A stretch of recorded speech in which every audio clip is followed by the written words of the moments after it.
My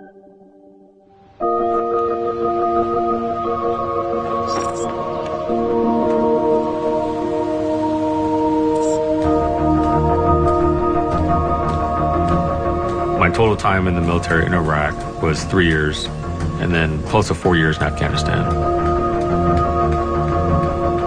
When you're on edge, your shoulders are tight and you're tense for, 60, 90 days, and you're stressed out, literally life or death, depends on your actions, your alertness. You can only stay awake so long, and you're burning out parts of your body that are not meant to be on fire constantly. You can't be in that fight mode constantly without having a huge downside of it, of being just worn out.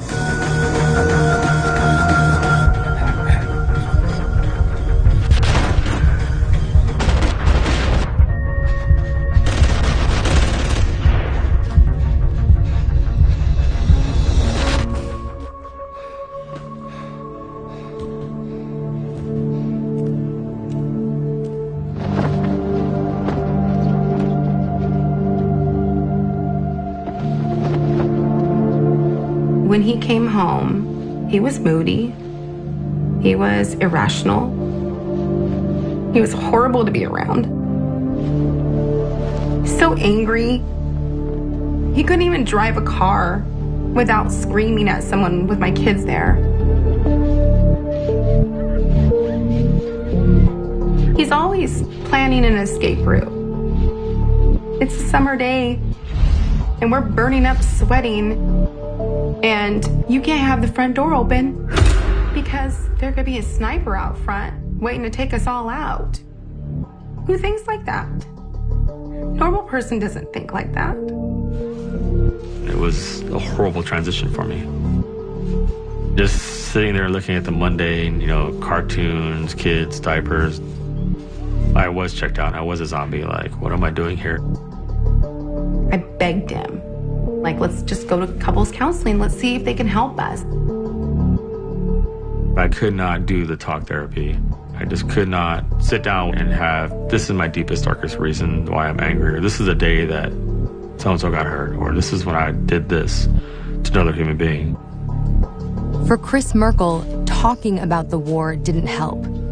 There were no words to describe the horrors he'd seen, much less process them.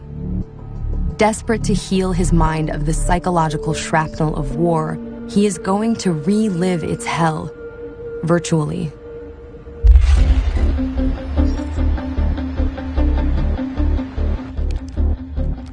I think virtual reality is what every experimental psychologist has always wanted, whether they knew it or not. A way to put people in simulations where you can control all the elements and see how people behave, how they interact.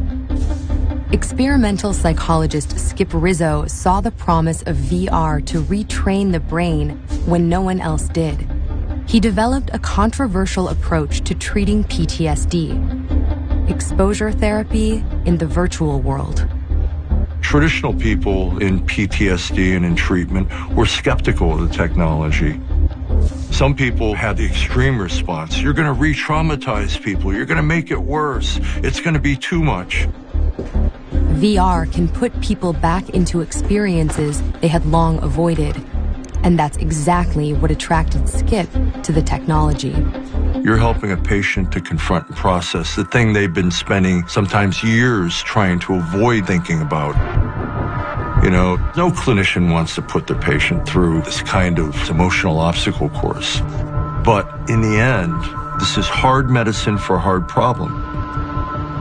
You got to confront the demon to get past it.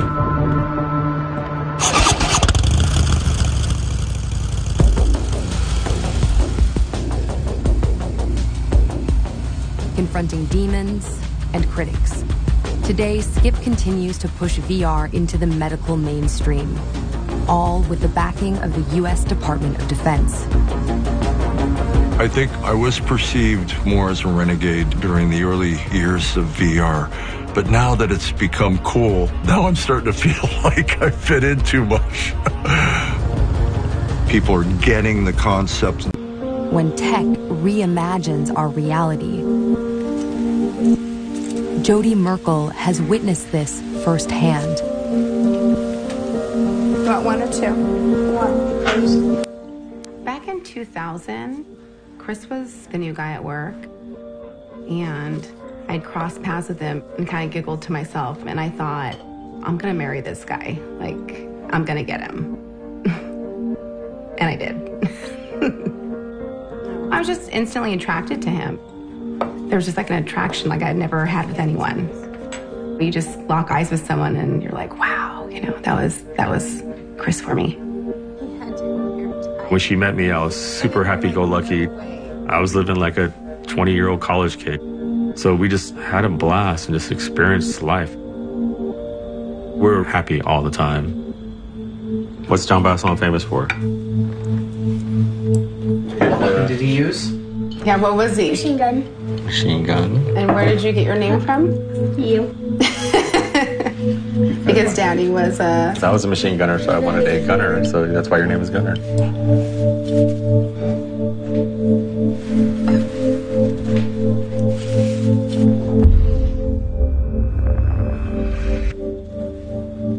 His first deployment, when I picked him up, I knew something was wrong. From the second I locked eyes with that man, I could feel, I could see that he was changed. It's like a glaze, like something in their eyes.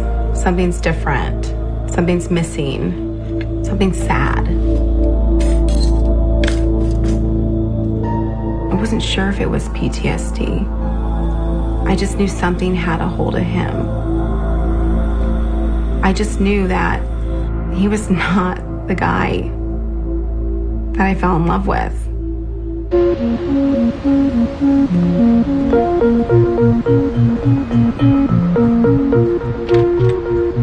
One of the cardinal symptoms of PTSD is avoidance. People come back and they avoid anything that reminds them of their trauma. I was very hesitant. I mean, who wants to relive your worst nightmare and have it visually wrapped around you in 360-degree technology?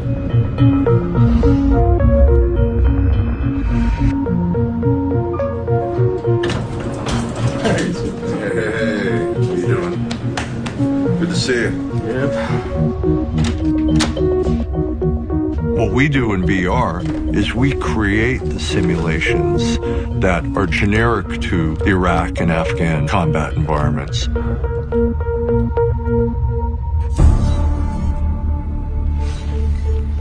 We can get people to go back to the scene of the crime, to do it in a safe place and confront it. We start off with something light. It allows them to get acclimated to the environment. And then all of a sudden,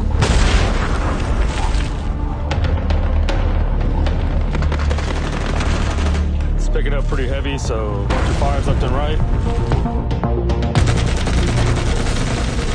My mind is triggered to say, it's wartime.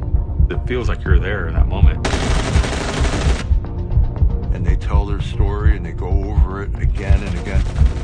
So I see my driver, I look over, it's just his upper torso, his guts are totally just burning, there's nothing left. And we can create all that in real time. We can adjust the virtual world to match what the patient was traumatized by. There's this vehicle strewn everywhere, bodies all over the road. Something happens in VR when you're immersed in an environment. It's like you're there. I physically feel like sick to my stomach.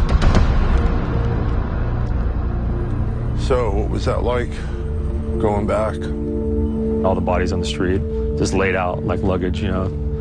That was a lot to take in, and just coming down and kind of seeing everybody like lying there and all the vehicles destroyed. Everything was so intense, and I can remember every detail. On one level, people know it's not real, but on another level, the mind or the brain reacts as if it's real. Well, that's the whole point of this, you know, to be able to go back to it, get through it. It's always going to be there. We're not erasing memories here. This has definitely helped me to talk through it, and I could never talk about this before. So. How long did you go before you could talk to anyone about this? Probably 10 years. Just an angry person. You know, I could just lose it all in a minute, hurt somebody just because I'm having a bad day. So it's kind of hard to put in words, but it's really to make myself whole as best as possible and make it easier for my family to live with me.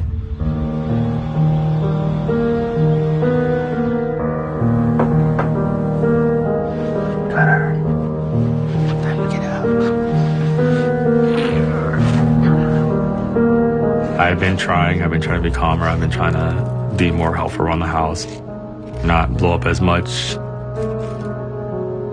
So I'm a work in progress.